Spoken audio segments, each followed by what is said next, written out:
Are you looking at the marathon training plan you've just downloaded, confused why the first few runs in your plan, the first few long runs, are only 5 or 6 miles? Surely that's wrong. Are you a regular half marathon runner? So each week you go out on a Sunday for a 13-mile long run. So you're probably going to ignore the plan and run 13 or maybe more miles in those first few weeks instead. So if that's you, you need to pay attention. I'm going to share with you why you don't start your marathon training running that far. And I'll also explain how long runs build in a typical marathon training plan. So let me explain. So you're an experienced runner, so you might be tempted to run further and faster in your first few long runs, but don't. You want to use the shorter long runs at the start of your marathon training to practice and perfect running slowly at a nice, easy pace, which you might find very difficult to start with. Also, use these runs to practice deep breathing and running with good running form, picking your feet up rather than running lazily and shuffling along.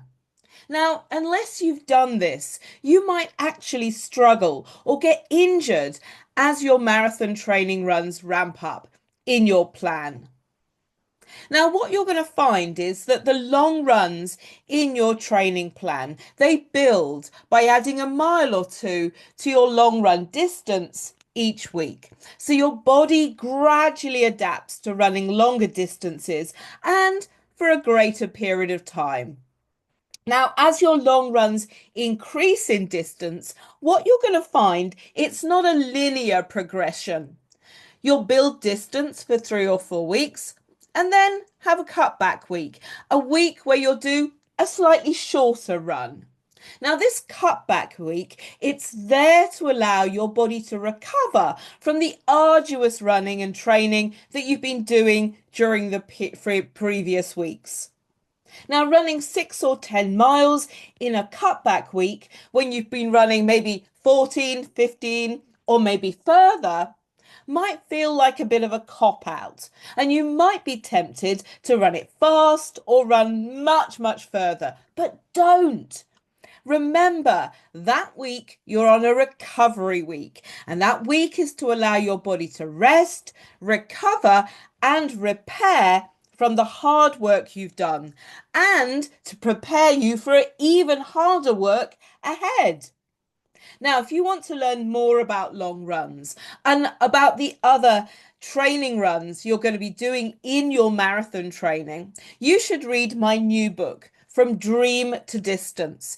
It is a comprehensive book all about marathon training for beginners. In this book, you'll learn about long run technique and all of the other training runs you're going to be doing. Plus, when you purchase From Dream to Distance, you are going to get a 7-day training plan with the essential marathon training workouts and runs to practice as a bonus. So, are you ready to train? Click the link below to order your copy today.